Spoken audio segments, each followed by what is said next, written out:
Hallo zusammen. Draussen ist vielleicht auch Wetter, der ist langweilig. Perfekter Tag für irgendein Fotoprojekt daheim zu starten. Zum Beispiel Glas fotografieren. Jetzt hast du ein paar Tutorials gesehen und gemerkt, die haben alle irgendwie einen Aufsteckblitz oder sogar eine teure Blitzanlage gebraucht. Und das hast du alles nicht, geschwiegen dann irgendwie eine Softbox für einen weißen Hintergrund zu machen. Aber halt, das ist im Fall gar nicht nötig, du brauchst nichts Teures. Das Einzige, was du haben musst, ist irgendein Gerät mit einem Bildschirm, wo du Bilder anzeigen kannst. Zum Beispiel ein Laptop, ein Tablet oder ein PC-Bildschirm. Und dann bist du schon bereit zum Anfangen. Also nichts wie los, Bildschirm anlassen, hier weiter schauen und dann erkläre ich dir nämlich, wie du ohne teure Fotoequipments ganz einfach kannst coole Glasfotos machen kannst. Viel Spass und merci zum Zuschauen. Und am Schluss nicht vergessen, diesen hier. So, und da wären wir jetzt bei mir im Büro vor meinem PC-Bildschirm. Der Vorteil von einem PC-Bildschirm ist die Grösse, das gleiche funktioniert aber auch vor einem Laptop-Bildschirm mit einem Tablet. Jeder Bildschirm, der Bilder anzeigen kann, ist dafür geeignet.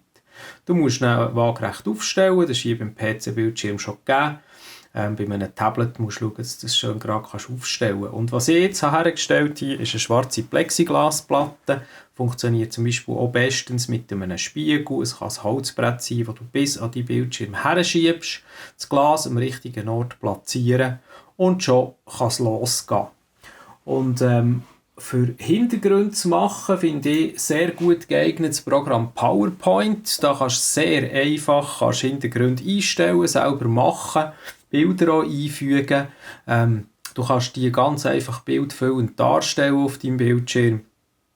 Und funktioniert sehr einfach. Ich habe hier schon mal ein erstes Beispiel. Wenn du es selber machen willst, du einfach eine leere Folie machen, nimmst die und kannst da zum Beispiel, wenn du schwarze oder weiße Hintergrund nehmen willst, tust einfach hier bei den Formen ein Rechteck wählen, tust das Rechteck so gross machen, wie du willst, schwarz einstellen, kannst es kopieren, noch einmal einfügen, auf der anderen Seite genau gleich platzieren.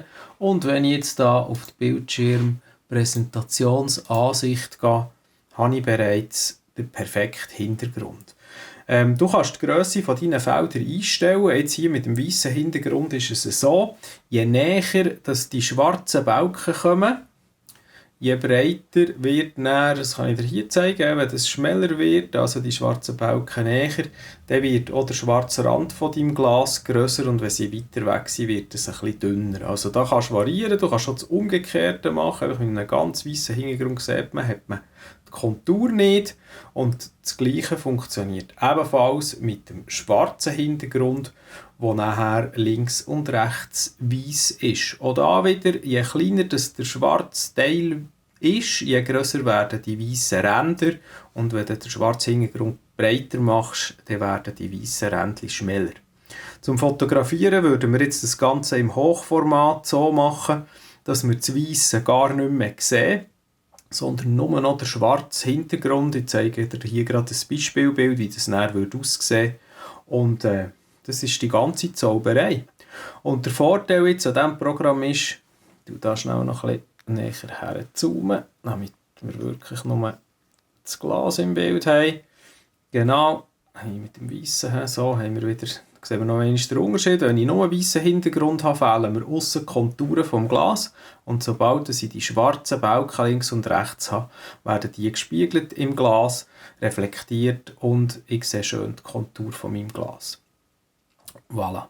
Ich kann da auch andere Sachen machen, zum Beispiel hier mit einem Smiley hinter dem Glas, roten Hintergrund und links und rechts einen schwarzen Balken. Ich kann mit Farbverläufen arbeiten beispielsweise.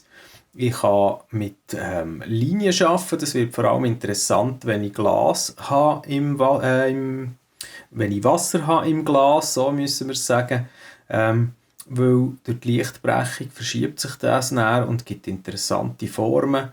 Da kann man ganz verschiedene Sachen ausprobieren, mit grafischen Darstellungen, mit Linien, mit Bildern, was auch immer. Da kannst du selber Sachen zeichnen, eigene Bilder brauchen, Sachen im Netz suchen und der Fantasie sind keine Grenzen gesetzt. Ja, das ist alles. Also jetzt ein Tablet vorne oder PC-Bildschirm, es braucht ein Glas, ein bisschen Wasser, eine Kamera, irgendeine schwarze oder eine weiße Platte, wo du das kannst draufstellen kannst und los geht's. Ich zeige dir gerne noch ein paar Beispielbilder zum Schluss und wünsche dir viel Spass beim selber ausprobieren.